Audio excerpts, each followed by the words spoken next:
चल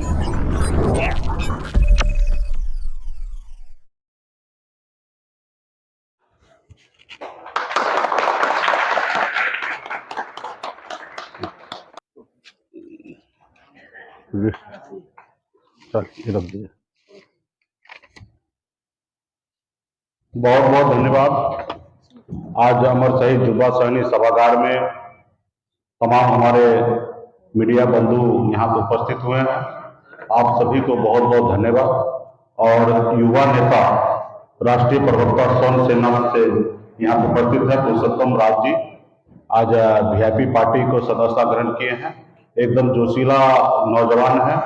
इनको पार्टी के तरफ से बड़ा दायित्व दिया जाएगा पटना में, खास करके छात्र विंग को मजबूत करने के लिए, और सब प्रवक्ता बनाया जाएगा। इसके लिए आज ब्राह्मण समाज आते हैं और एकदम क्रांतिकारी युवा हैं और आज इनको पार्टी का सदस्यता लिए हैं। विशेष तौर पे इनको बधाई और धन्यवाद देता हूं। और खास करके आप देख रहे हैं कि हर समाज के लोग आज वीआईपी पार्टी के साथ जुड़ना चाह रहे हैं, पार्टी के साथ आ रहे हैं और हमारे विचारों को जमीन तक, गांव-गांव तक पहुंचा रहे हैं। इसके लिए तम साथी को बहुत बहुत बधाई देता हूं कि आपने हम पे भरोसा किया, और पार्टी भी आपको आने वाले समय में हमेशा ख्याल रखेंगे, ध्यान रखेंगे। बहुत बहुत धन्यवाद। साथियों, आज आप सभी को जानकारी में है कि कुरंडी विधानसभा का उपचुनाव हो रहा है।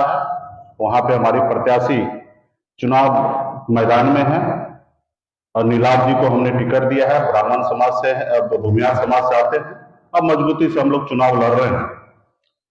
मुझे ये समझ में नहीं आ रहा है कि खास करके भाजपा के प्रदेश अध्यक्ष संजय जायसवाल जी को इतना मुकेश सहनी से दर्द क्यों है। मतलब मैं ये जानता था कि उनके सपना में मैं आता हूं और कुछ जरूरी से ज्यादा आने लगा, और आज तो उलूल जुलूल बयान देने लगे हैं। ऐसा बयान देने लगे हैं कि ऐसा लगता है कि कोई रोड छाप पार्टी का प्रदेश अध्यक्ष है। भाई, भारतीय जनता पार्टी का प्रदेश अध्यक्ष है, देश दुनिया के सबसे बड़े पार्टी का प्रदेश अध्यक्ष है। थोड़ा सा अपनी पार्टी का गरिमा रखिए।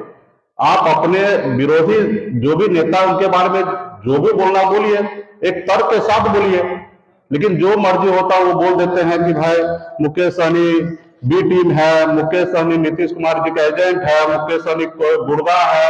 तमाम ऐसे ऐसे पैसे का आरोप लगा रहे, लाखों करोड़ों खोखा का आरोप लगाने लगते हैं। तो मुझे लगता है कि मैं गरीब पिछड़ा, अति पिछड़ा समाज का बेटा हूं।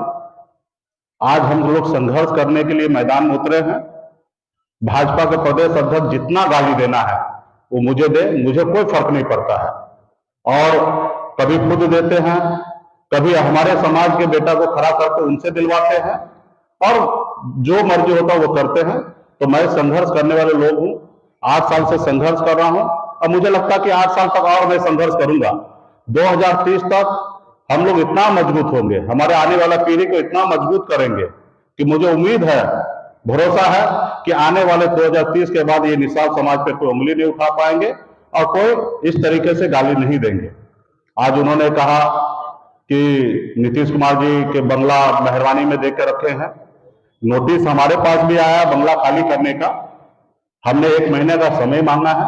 आप सभी को पता है कि इस बंगला में अमर शहीद जुब्बा सहनी का बड़ा प्रतिमा है, फूलन देवी जी का प्रतिमा है और कर्पूरी ठाकुर जी का प्रतिमा है। और हमने कुछ समय मांगा सरकार से कि हम समय रहते हुए खाली कर देंगे। उसके अलावा 30 गुना फाइन के साथ हम रेंट भर रहे हैं। जो इनका रेंट होता है सरकारी, उसके 30 गुना फाइन के साथ हम रेंट भर रहे हैं। और उनको तकलीफ है कि एक अति पिछड़ा मल्ला का बेटा कैसे घर में रह रहा है। वो रोड पे बाहर निकालना चाहते हैं, जैसे चिराग पासवान जी को निकाले, उनके पिताजी को, प्रतिमा को पैरों के तले कुचले, उसी तरीके से आज एक अति पिछड़ा का मल्ला का बेटा को रोड पे निकालना चाहते हैं। एक बार तो उन्होंने हमारे विधायक को खरीद लिए, हमें पार्टी को तोड़ दिए, हमें रोड पे ला दिए, और आज चाहते कि रोड पे फिर ला दे। तो मुझे कोई फर्क नहीं पड़ता है। जब हमने मुंबई का घर छोड़ा तो हमने बिहार में लाखों निषाद के घर, दिलों में हमने घर बना लिया। मुझे कोई फर्क नहीं पड़ता। आज बिहार में लाखों निषाद का घर है, दिलों में हम घर बना चुके हैं और मजबूती से हम लोग लड़ने के लिए जा रहे हैं। और आपने देखा कि गोपालगंज और मोकामा में हमने चुनाव में लड़ा, उस पर भी आरोप लगा दे। तो मैं खास करके भारतीय जनता पार्टी के प्रदेश अध्यक्ष को कहना चाहूंगा कि आप अपने पार्टी में शीर्ष नेता से बात कर लीजिए कि आपके बड़े नेता, अब बिहार में बड़े नेता, कद के नेता, उनके कहने से हमने चुनाव नहीं लड़ा। उन्होंने हमारे सामने भी गिड़गिड़ाया कि मुकेश जी आप हमको मदद कीजिए, यहां पे चुनाव नहीं लड़िए। हमने स्पष्ट कहा चुनाव एक बार नहीं लड़ेंगे वहां तक ठीक है, लेकिन हम आपको मदद नहीं करेंगे। और हमने महागठबंधन को समर्थन दिया और हमारे एक रणनीति के तहत हमने वहां पे चुनाव नहीं लड़ा और हम घर बैठे अपने निषाद समाज का हमारा कोर वोटर को हमने ट्रांसफर करके दिखा दिया और भाजपा कहीं ना कहीं बैकफुट पे आ गया। जब हम चुनाव नहीं लड़े तो तकलीफ है, आज मैं चुनाव लड़ रहा हूं तो उनको तकलीफ है। वो चाह रहे हैं कि भाई आप निषाद की राजनीति कर रहे हैं, निषाद को क्यों नहीं टिकट दिया? अरे भैया आप क्यों नहीं टिकट दिया? हम तो पहले कह चुके थे कि निषाद समाज को महागठबंधन हो, एनडीए हो, जो भी प्रत्याशी बनाएंगे वहां पर हम चुनाव नहीं लड़ेंगे। आपके पास भी ऑप्शन था निषाद को चुनाव लड़ाना, आपने चुनाव नहीं लड़ा, फिर नहीं लड़ा निषाद को, तो हम मैदान में लड़े हैं।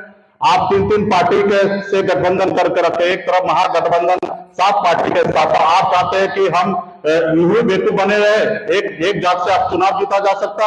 हमने वहां पे मजबूती से भूमियार समाज से हमने वहां पे अपर कास्ट में हमने टिकट दिया है और हम उनसे गठबंधन किए, हम जनता से गठबंधन किए। आपके जैसे हम चिराग पासवान जी के पास घुटने पे टेक नहीं दिए, आपने हमारे पास भी घुटने पे टेकने के लिए आए थे, लेकिन हमने आपकी बात नहीं माना। आपने चिराग पासवान जी के पास घुटने पे टेका, हमने तो जनता के बीच में गए और जनता से गठबंधन किया। मुझे पूरा भरोसा है कि निषाद समाज को जितने बड़े संख्या में वहां वोट है, उसी तरीके से वहां पे अपर कास्ट का 65,000 वोट है और अपर कास्ट भी अगर चाह लेगा कि हमारा अपना समाज का बेटा यहां से प्रतिनिधित्व करे तो निश्चित तौर पर वहां पर हम चुनाव जीत के आएंगे। और इसी पॉलिसी के साथ हम लोग वहां पे चुनाव लड़ रहे हैं। हम कोरम पूरा करने के लिए चुनाव नहीं लड़ रहे हैं, हम वहां पे चुनाव जीतने के लिए लड़ाई लड़ रहे हैं। और मैदान में आपने देखा कि बचाव में हमारे पास अपना आधार वोट 30,000 है, यहाँ पे हमारा अपना आधार 30-35,000 वोट है। यहाँ पे जिसके पास 50-55,000 वोट आएगा उनका चुनाव जीत होगा और हमें 15-20,000 वोट चाहिए। अगर भूमियार समाज अगर पूरा अपर कास्ट हमें वोट दे देते हैं तो हम 15 से 20,000 वोट से हम जीतेंगे।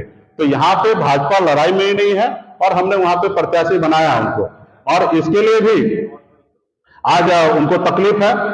आज यही बंगला आप नीतीश कुमार जी को धन्यवाद दीजिए कि मुकेश सहनी को बंगला में अभी तक है तो आपको एड्रेस मिल जाता है। ठीक 4-5 दिन पहले, जो 3 महीना पहले बिहार सरकार के मंत्री थे भाजपा के, वो इस बंगले में रात को 11 बजे आए और हाथ पैर जोड़ रहे हैं कि मुकेश जी हमारे साथ, हमको मदद कीजिए। दिल्ली में भी फोन पे बात कराएं। अगर ये बंगला खाली हो गया रहता तो आप कहां हमको ढूंढते? ये तो नीतीश कुमार जी को धन्यवाद दीजिए। तो रात को बात कुछ और करते हैं, बंद कमरे में बात कुछ और करते हैं, रोड पे आप गाली देते हैं, गाली दिलवाते हैं। तो भैया आज हम संघर्ष करने के लिए मैदान में उतरे हैं। आप हमको जितना गाली देना है दीजिए, मुझे कोई फर्क नहीं पड़ता है। हम संघर्ष के लिए मैदान में उतरे हैं और मैं तो माननीय प्रधानमंत्री जी से कहना चाहूंगा कि यही आपकी नीति है। आप सबका साथ सबका विश्वास और विकास करने की बात करते हैं। आप कहते हैं अपने आप को मैं अति पिछड़ा का बेटा हूं और आपकी पार्टी के लोग देखिए किस तरीके से अति पिछड़ा को बेटा को आज खड़ा हो रहा, उसको आप खत्म करने में लगे हुए हैं। आज हमारे पार्टी को आपने तोड़ दिया, हमें बाहर कर दिया। तो इसके लिए कहीं ना कहीं माननीय प्रधानमंत्री जी को, गृह मंत्री जी को भी सोचना चाहिए। उनके पार्टी के लोग बिहार में किस तरीके से कर रहे हैं कि मुझे लगता है कि उनकी दिमागी हालत आज भाजपा प्रदेश अध्यक्ष का ठीक नहीं है। और यहाँ कोलवर में भी सुने हैं माननीय मुख्यमंत्री जी एक पागल खाना का उद्घाटन भी 2 महीना पहले किए हैं। तो मैं तो चाहूंगा कि भाजपा के बड़े नेता ये आपके नाव डुबाने वाले हैं। इससे पहले संजय जायसवाल जी को ये पागल खाना भेज के उनका दिमागी हालत ठीक करवाइए, क्योंकि एक भाजपा के प्रदेश अध्यक्ष बताइए बच्चे के जैसे रो रहे हैं, बच्चे के जैसे गाली दे रहे हैं, वो भी पिछड़ा समाज के लोगों को गाली दे रहे हैं। तो ये करना बंद करें और मैं मुंह खोलूंगा ना तो भूचाल आ जाएगा। हमको चुप रहने दीजिए, हम चुप हैं, नाम नहीं ले रहे हैं तो नहीं लेने दीजिए। नहीं तो हमने कहा ना 4 दिन पहले आपके पास एक पूर्व मंत्री बंगला में आके गया, हाथ पांव जोड़ के गया, दिल्ली में बात कराएं। और जब हम चुनाव नहीं लड़े वो भाजपा का बड़ा नेता, जब संजय जायसवाल चड्डी पहनना नहीं सीखे थे उस समय से बड़ा नेता है, उनकी इज्जत मैंने किया, इसलिए हमने 2 जगह चुनाव नहीं लड़ा। वहां पे हम पे आरोप लगा दिया कि आपने महागठबंधन से पैसा ले लिया, इससे पैसा ले लिया। अरे भैया आप अपने नेता से बताओ कि कितना पैसा दिए हम चुनाव नहीं लड़े, ये आप स्वयं आप डिक्लेयर करो। और आप भाजपा के बड़े नेता जो बिहार में कुछ नेता है वजूद वाला, जैसे नित्यानंद राय जी हैं, ऐसे लोग बोले प्रेस कॉन्फ्रेंस करके, मैं कल नाम के साथ क्लियर करूंगा। तो अभी हम नाम नहीं बोल रहे हैं, तो ये आपका गरिमा है, इसलिए शांति रहिए। और निषाद समाज को बी टीम हम अगर दूसरे का, तो आप ए बना लीजिए ना, आप ए बना लीजिए। मेरा नाम क्या है, निषाद को आरक्षण लागू कर दीजिए और मैं आपके ए टीम में आ जाता हूं, बगैर कंडीशन का, बगैर शर्त का। लेकिन आप वो करेंगे नहीं, आरक्षण देंगे नहीं। और मैं अगर यहाँ पे चुनाव लड़ रहा हूं, किसी को समर्थन दे रहा हूं, तो आपको तकलीफ हो रहा है। ये पार्टी वोट काटने के लिए नहीं है, ये पार्टी 2018 में बना और 20 तक 2 साल में इस पार्टी के पास इतना ऊर्जा है, इतना ताकत है कि 2020 का सरकार जब बना, उस सरकार बनाने में अहम रोल वीआईपी पार्टी का था।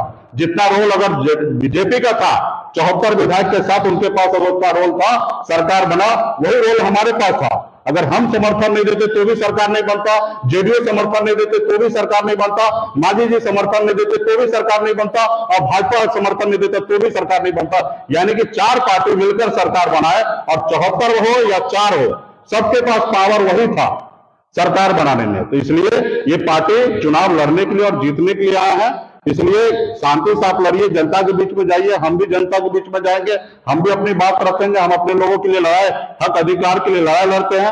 आपको ए टीम बनाना है, कल दिल्ली में घोषणा कर दीजिए कि निषाद को आरक्षण लागू करते। भैया दिल्ली में आरक्षण है, बंगाल में आरक्षण है, देश एक है, संविधान एक है, देश के प्रधानमंत्री एक है, फिर हमें आरक्षण क्यों नहीं मिल रहा है? या आप आके प्रेस कॉन्फ्रेंस करके बोल दीजिए कि मुकेश सहनी जी जो आप मांग कर रहे हैं वो जायज नहीं है, नाजायज है, हम कल से आरक्षण मांगना बंद कर देंगे। आपने 2014 में हमसे वादा किया, आपने आरक्षण लागू नहीं किया, 15 में आपने वादा किया, आरक्षण लागू नहीं किया, 20 में वादा किया, आपने आरक्षण लागू नहीं किया। तो भाई 3-3 बार आपने वादा करके आरक्षण लागू नहीं कर रहे, या बता दीजिए कि हम गलत मांग कर रहे, तो हम परसों से मांगना बंद कर देंगे अगर नाजायज मांग है तो। जब हमारे एक भाई को बंगाल में आरक्षण मिल सकता है, जबकि बिहार, बंगाल, उड़ीसा, झारखंड एक ही राज्य था, और जब हमारे एक भाई को आरक्षण मिल सकता तो एक भाई को क्यों नहीं मिल सकता? तो इसलिए हमारी एक पॉलिसी के तहत हम बिहार में लड़ाई लड़ रहे हैं, संघर्ष कर रहे हैं। और मैं तो कहा ना कि हम लोग मछली मारने वाले का बेटा है, सर उठा के जीना सीख रहे हैं। और ये लोग तरह तरह के गाली देते हैं, तरह तरह के आरोप लगाते हैं, तरह तरह के परेशान करने में लगे रहते हैं। आज बताइए, एक अति पिछड़ा का बेटा एक घर में बंगला में है, वो भी 30 गुना फाइन के साथ हम बंगला में रेंट देके रह रहे हैं, तो इनको इतना तकलीफ है भाई? अरे तकलीफ किस बात का? तो रोड पे उतर जाए, बोलिए आप आ जाओ सरकार। अगर ये इसका बस चलता, ये सरकार में रहता, तो अभी तक हमको बाहर करा देते। कर्पूरी ठाकुर जी का प्रतिमा बाहर फेंकवा देते हैं, जुब्बा स्वामी जी का प्रतिमा बाहर फेंकवा देते हैं, पूरन देवी जी का प्रतिमा बाहर फेंकवा देते हैं। इसी विचारधारा के लोग हैं। आपने देखा कि रामविलास पासवान जी तो किस तरीके से, चिराग पासवान वहां से हटे तो प्रतिमा किस तरीके से फेंका गया। तो इस तरीके ये लोग विचारधारा तो ऊपर वाला भी देखे, और इसीलिए लोगों को बिहार के सत्ता से बाहर कर दिए। निश्चित तौर पर ये लोग आज सत्ता में रहता तो मुकेश सहनी आज यहाँ नहीं रहता। ये तो माननीय मुख्यमंत्री नीतीश कुमार जी को धन्यवाद देता हूं कि आज वो गरीब पिछड़े की बात सुनते हैं और करते हैं। हमारी ये बंगला हमने रजिस्ट्री नहीं किया, हम इसको खाली करेंगे। एक समय के साथ हमने लेके और 30 गुना ज्यादा फाइन के साथ हम रह रहे हैं, तो इसलिए हम समय के साथ हम यहाँ पे शिफ्ट कर लेंगे। तो इसमें भाजपा को पेट में दर्द क्यों हो रहा है? उनके घर में तो जाके नहीं रह रहे, ऐसे लोगों के घर में तो एक रोज 1 घंटा नहीं रखेंगे, और उनके घर में जाना भी नहीं। हमने कहा ना, जब मुंबई का मैंने घर छोड़ा तो बिहार में लाखों निषाद के दिल में मैंने घर बना लिया है। मुझे कोई फर्क नहीं पड़ता है, और मुकेश सहनी के पास रहने के लिए बहुत सारा घर है।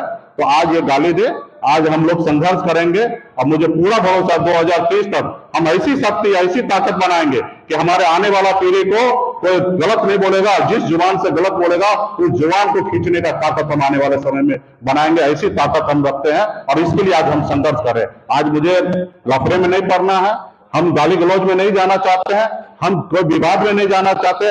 आज सिर्फ हम संघर्ष करने के लिए मैदान में उतरे हैं, और इन लोगों को जितना गाली देना दे, हम पूरे चुनाव भर इन लोगों का कोई भी बात का जवाब नहीं देंगे। इनको जितना गाली देना दे, हम गाली का जवाब नहीं देंगे। हम जवाब देंगे 8 तारीख को, जिस रोज वोटिंग गिनती होगा उस रोज जवाब दिया जाएगा कि वीआईपी पार्टी के पास ताकत क्या है और वीआईपी पार्टी के पास लोग कितना है। हम वोट से उनको जवाब देंगे। आज के बाद हमने एक भी किसी भाजपा नेता का कोई जवाब हम नहीं देंगे। धन्यवाद।